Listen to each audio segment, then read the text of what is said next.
کریم بخش بھی سکون کی تلاش میں مارا مارا پھرتا تھا۔ وہ گھر میں بیوی بچوں کے شور و غل سے جب بہت عاجز آ جاتا تو ندی کے پل پر جا کر بیٹھ جاتا۔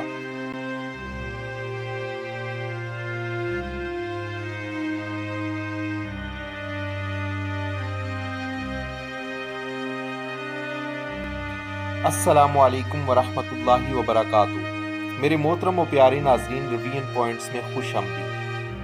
بہت ساری اسلامی و معلوماتی ویڈیوز دیکھنے کے لیے میرا چینل ریویژن پوائنٹ سبسکرائب کر لیں، اور اگر ویڈیوز اچھی لگیں تو لائک، کمنٹس اور اپنے دوستوں کے ساتھ شیئر کرنا مت بھولیں۔ شکریہ۔ اس دنیا میں ہر آدمی سکون کی تلاش میں ہے۔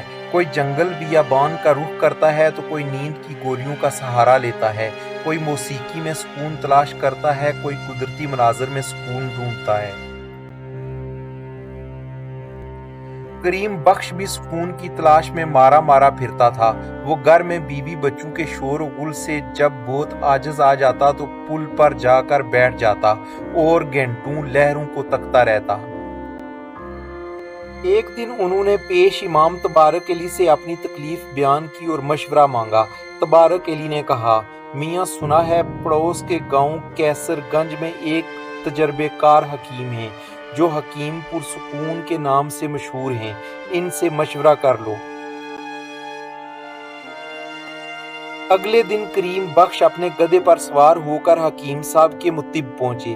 حکیم صاحب گاؤں تکیے سے ٹیک لگائے سکون سے خراٹے لے رہے تھے۔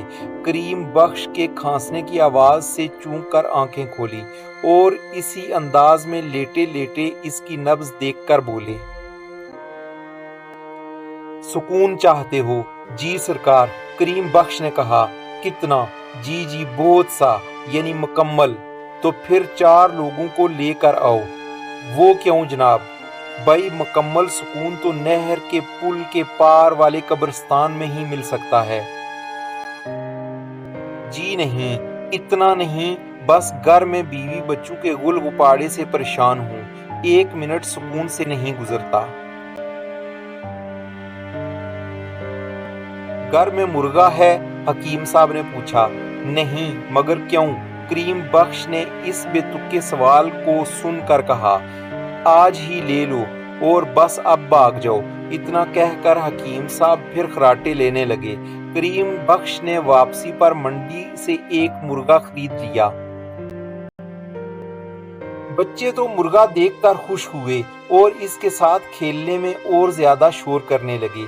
2 دن میں مرغے نے وقت بے وقت اذان دے کر کریم بخش کو عاجز کر دیا۔ پھر وہ حکیم صاحب کے پاس پہنچا اور ساری رواداد سنائی۔ حکیم صاحب نے اونگتے ہوئے پوچھا، گھر میں کتا ہے؟ نہیں۔ کیوں؟ کریم بخش نے حیرت سے پوچھا۔ جاؤ آج ہی بندوبست کرو کتے کا۔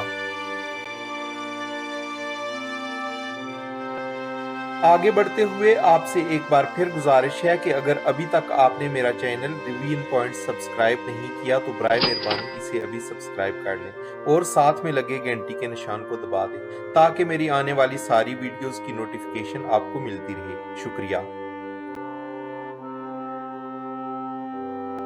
اتنا کہہ کر حکیم صاحب سکون سے چادر اوڑھ کر لیٹ گئے۔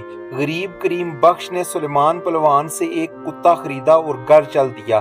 بچے کتا دیکھ کر اور خوش ہوئے۔ اب کتا اور مرغا دونوں مل کر شور مچاتے، گھر میں طوفان برپا رہتا۔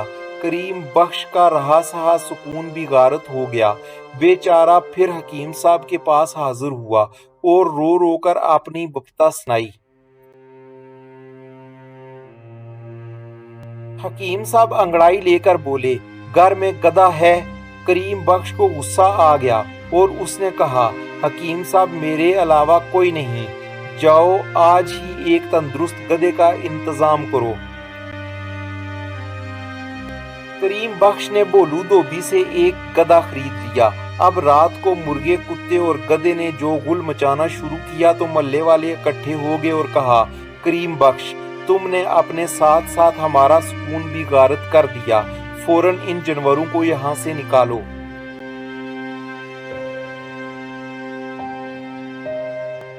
کریم بخش پھر حکیم صاحب کے پاس پہنچے اور رواداد سنائی۔